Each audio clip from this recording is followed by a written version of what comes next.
Ghana 4, are you ready for my blunt thoughts? Well, here it is. Welcome back after the break. I've titled my blunt thoughts today, Misdiagnosing Our Problems and Proposing Fanciful Solutions. The true face of incompetence. Permit me to start today's blunt thoughts with a question, Ghana 4.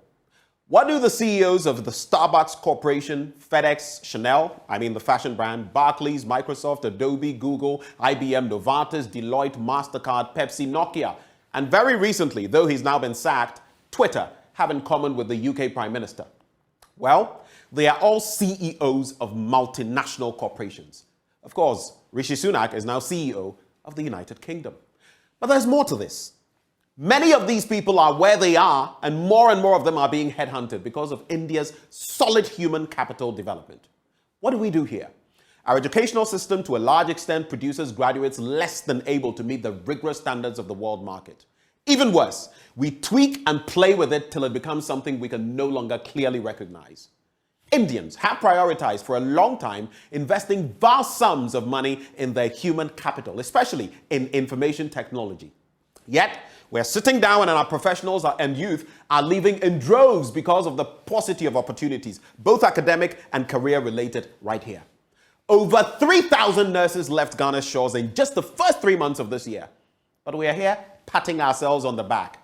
I've not heard one person, not the Minister of Health, the Director General of the Ghana Health Service, any of the directors or anyone in that sphere speak to this issue. I guess it's business as usual. That positioning, however, solves no problems. Mr. President, I'm almost out of fuel this morning, but I dread going to the pumps because of what awaits me. Diesel now sells at 23 plus Ghana cedis. Petrol goes for over 18 Ghana cedis. How? This is historic for all the wrong reasons. Why? It's the first time in our history that our minimum wage has been outstripped by the price of fuel. Diesel is almost a good 10 cedis higher than the minimum wage. Petrol is some 5 Ghana cedis above the minimum wage. How exactly do these misleaders expect ordinary Ghanaian workers, traders, and so on to get by? Now, drivers' unions have also resorted to an automatic adjustment system, as the GPRT's PRO told me yesterday, because your administration, Mr. President, failed to control the fuel price hikes. Fuel prices have risen from around 6 cedis 50 pesos to where they are now. I know a driver, Michael, who uses a ride-hailing app. He's at his wit's end. Why? According to him, he simply cannot get by owing to the escalating cost of everything from fuel, especially engine oil, then from fuel to engine oil, filters, car tires, spare parts, and everything in between. He asked me yesterday to beg you to do something, Mr. President, the same way the CEO of Dalex Finance, Ken Thompson, was begging you recently. A man recently died over an additional 2 Ghana cedis on his usual fare. How, I ask, did that make you feel, Mr. President? You've promised to get us cheaper fuel. Where on God's earth are you going to get that from? When every country is reeling from the same global economic situations you are constantly trumpeting to Ghanaians. Do you suppose because many of them are doing far better than we are, they would, out of some warped magnanimity, give us free crude or processed products? And how, as top analysts have questioned, do we even cart such a shipment to Ghana, and at what cost?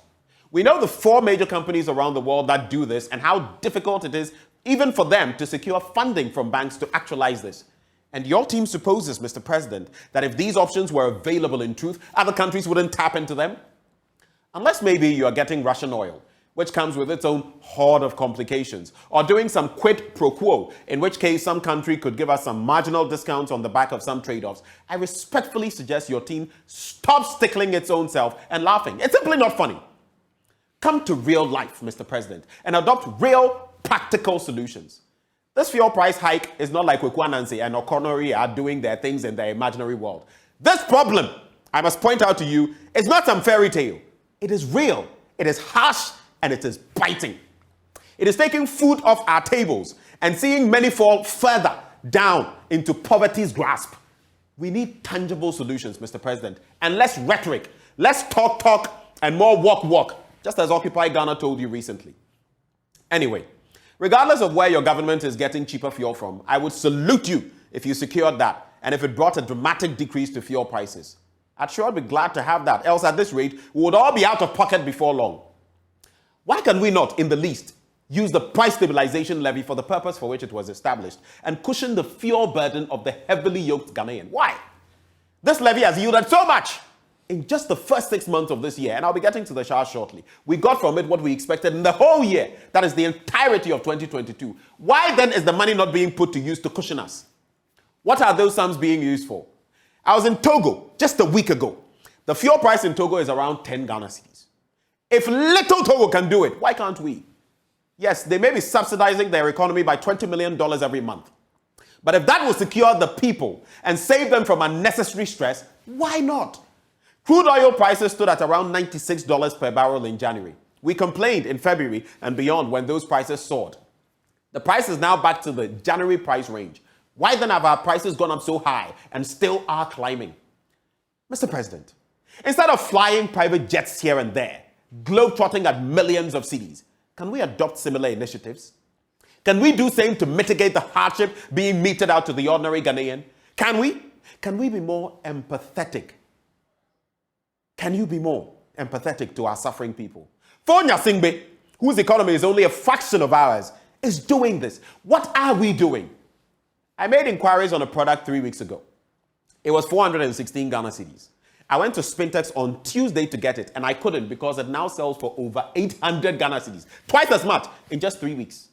I got some digestive biscuits, the type with chocolate in it. Something I do once every few months or so.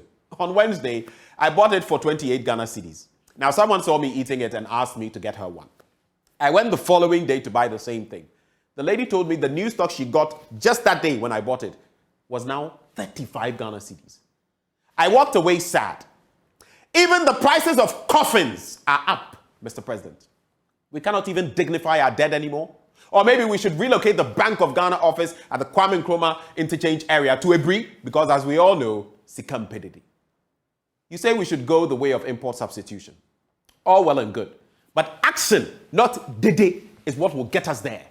I can bet my bottom dollar that come next year, we shall be back here lamenting how import of billions of these same products is still ongoing. Prove me wrong, Mr. President. I challenge you on behalf of all Ghanaians to do so. If you're able to execute, I'll be the first person to applaud you. Unfortunately, I'm not holding my breath. Because even after 6 years of 1D1F, what does your administration have to show? We import some $1 billion of tinned tomatoes, $800 million of rice, $600 million of flour, $400 million of poultry and meat, and the one that kills me, $100 million of toilet roll and tissue. What? I witnessed a spectacle on Wednesday, just around the Joy FM car park. It broke my heart. A very handsome young man in shorts and a t-shirt was passing by and speaking all to himself and throwing his hands about. I mean, that's not altogether strange in Ghana. But what he was saying was what got me. He kept repeating, they say fix the country, and you say waiting. He went on and on and on. Same line. I know not whether this gentleman was losing it, but he was definitely not in the right place mentally. Nana Addo Dankwa-Akufo-Addo. According to the latest round of Afrobarometer surveys, 87.5%, almost 90% of Ghanaians think the country, Ghana, is headed in the wrong direction. Need I say more? Do you get our drift, Mr. President? Some will ask, but Mr. Journalist, where are your solutions? I will ask back, and from experience, are these misleaders willing to listen? In case they are, I'll proffer one for the president for gratis. Keeping Ken Ofori-Atta at post is not one of the solutions available to us in these turbulent economic times, Mr. President. The one who caused our economy to tank cannot, after years of missteps, take us anywhere. Presido, what's this PDD? I'm sure you also are aware, as Dr. Kwabena before said only yesterday, that ekom and a man for yedidi. Ekom fita nedi yeng nanado. We are suffering. If our misleaders do not want Dede, I suggest they placate the hoi polloi, the masses, because if not, people will soon start baying for you know what and calling for your heads. The masses, even majority MPs, are calling for the heads of the finance minister and the other one at the presidency, Edu Boahen. Some others have called for the president himself to resign. Let us not let this unfortunate economic situation linger on too long till people lose it completely. That will do no one any good. Chrome, shit, Mr. President. Act. This is no time for dilly-dallying. You've already done enough of that. This is not time for campaigning. You've done enough of that too. Plus, we aren't even in an election year. This is the time to be a leader, a real leader. So I bid you, Mr. President, to get out of your favorite armchair, which you carry around with you wherever you go, and act. Now, boys and girls, abre. Before I wrap, let's take a look at this. Import costs, like I broke down for you, $10 billion plus every year. The total cost, insurance, and freight value of categorized items imported into Ghana annually amounts to that. Do you see what we could do with this? If we had a third of this, wouldn't be going to the IMF. Look at fuel price increments from around 6 cedis, 80 pesos. Look at where we are now. Look at where we are now.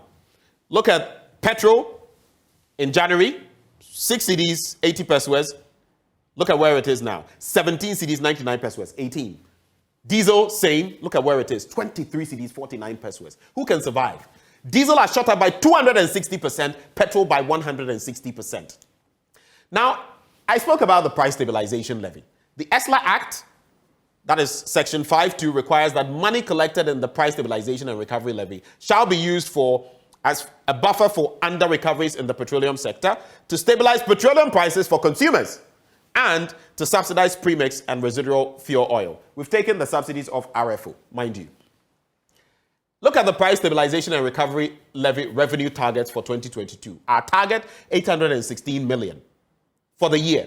Now, the provisional amount realized for quarters 1 and 2, that is 6 months of the year alone, is this. So what are we doing with the money? Where is the money? Now, look at the cushioning elsewhere in Africa. Togo, the government is spending $20 million a month to cap prices of basic goods such as wheat, corn, and fuel in order to cushion consumers. What are we doing in Ghana?